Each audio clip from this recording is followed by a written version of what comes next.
नमस्कार, मैं राहुल कठेरिया। महाराष्ट्र में अभी हाल ही में विधानसभा का चुनाव संपन्न हुआ है। चुनाव संपन्न होने से पहले जो तमाम सर्वे निकल कर आ रहे थे, तमाम राजनीतिक विश्लेषकों की आप जवानी को सुनिएगा, उनके इंटरव्यू सुनिएगा, तो हर कोई ये बोल रहा था कि महाराष्ट्र में इंडिया गठबंधन के पक्ष में माहौल है और अगर इंडिया गठबंधन महाराष्ट्र में हारता भी है तो कोई ज्यादा अंतर नहीं होगा महायुति गठबंधन और इंडिया गठबंधन के बीच में। लेकिन महाराष्ट्र में महायुति गठबंधन या यूं कहें एनडीए गठबंधन या यूं कहें कि भारतीय जनता पार्टी को ऐतिहासिक जीत मिली है। पूरा का पूरा खेल वही हो गया है जो हरियाणा में हुआ था। कांग्रेस के लिए लोग अनुमान लगा रहे थे कि 2/3 बहुमत से कांग्रेस सरकार बनाएगी, लेकिन वहां भारतीय जनता पार्टी की जीत हो गई। लेकिन महाराष्ट्र में तो पूरा का पूरा खेल ही उलट हो गया। यहाँ तो बम्पर जीत, ऐतिहासिक जीत बीजेपी को मिल गई। फिर उसके बाद भले ही भारतीय जनता पार्टी को एनडीए गठबंधन को जीत मिल गई, लोग ईवीएम पर एक बार फिर उंगली उठाने लगे। तो हालांकि पार्टियों ने और नेताओं ने तो इतना बड़े पैमाने पर ईवीएम के खिलाफ कोई आंदोलन नहीं किया किसी ने जागरूक होकर, लेकिन महाराष्ट्र की जनता ने, महाराष्ट्र के लोगों ने ईवीएम के खिलाफ आंदोलन शुरू कर दिया है।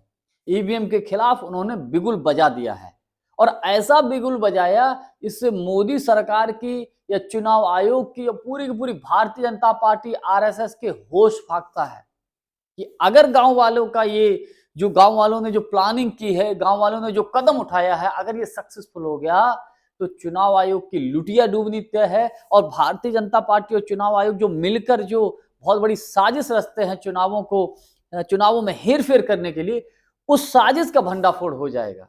तो क्या कुछ किया है महाराष्ट्र के लोगों ने, गांव के लोगों ने, इसको लेकर मैं और अधिक चर्चा करूं, लेकिन उससे पहले यदि आपने अभी तक हमारे चैनल को सब्सक्राइब नहीं किया है तो सब्सक्राइब जरूर कर लीजिए और घंटी के बटन को जरूर दबा दीजिए। देखिए, चुनाव परिणाम आ गए।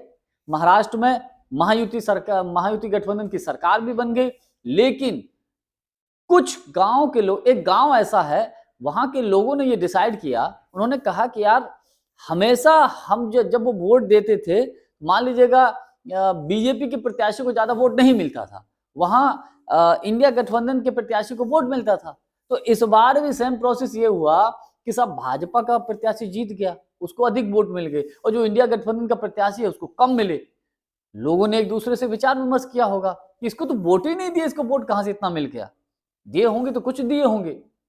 फिर लोगों ने निर्णय ये लिया कि अब हम सारे के सारे गांव वाले मिलकर स्वयं महाराष्ट्र में अपने गांव में वोट डालेंगे और ये पता करेंगे कि इसको वोट मिले भी हैं कि नहीं मिले हैं, या ईवीएम की वजह से इसको जितवा दिया गया है, ईवीएम का हेरफेर हुआ है। तो उसकी जांच के लिए गांव के लोगों ने क्या किया, पहले प्रशासनिक अधिकारियों के पास गए कि साहब खर्चा सब मेरा रहेगा, आप केवल आ जाइए और वोट हम सब लोग मिलकर डालेंगे। तो प्रशासनिक अधिकारियों ने मना कर दिया। फिर गांव वालों ने यह तय किया कि ये सारा का सारा काम बंदोबस्त हम करेंगे, जिस तरीके से चुनाव होता है पूरा वही प्रोसेस गांव वालों ने तैयार किया और बाकायदा गांव वालों ने जो है पर्चे छपवाए, बैलेट छपवाए और जो भी चुनाव कराने का तरीका होता पूरी प्रोसेस से चुनाव की तैयारी कर ली। लेकिन चुनाव होने से पहले वहां पुलिस पहुंच गई और पुलिस ने जो भी चुनाव होने जा रहा था उस पर रोक लगा दी और खबर यह वहां तक कर्फ्यू तक लगा दिया। अब सोचिए, गांव वाले अपने खर्चे पर चुनाव कराना चाह रहे थे, सिर्फ ये देखना चाह रहे थे हमने फलां व्यक्ति को जिसके वोट अधिक मिले इसको दिए, इसको मिले भी हैं, दिए भी हैं कि नहीं दिए, और खामखा इसको वोट आ कहां सके।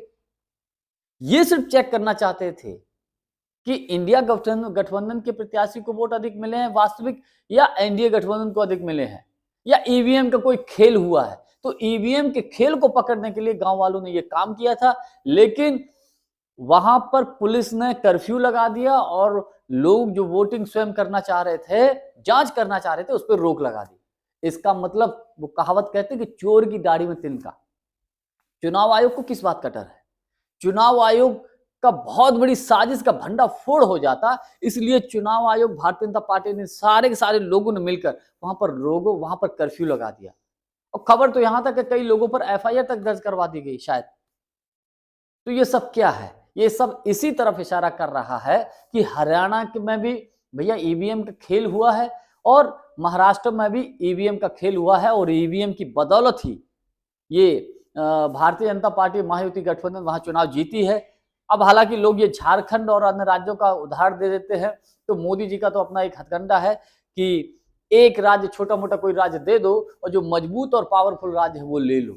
इस रणनीति पर भारतीय जनता पार्टी और मोदी जी, चुनाव आयोग सारे के सारे मिलकर काम करते हैं और यही कुछ हुआ है महाराष्ट्र में। इसका सबसे बड़ा उदाहरण है।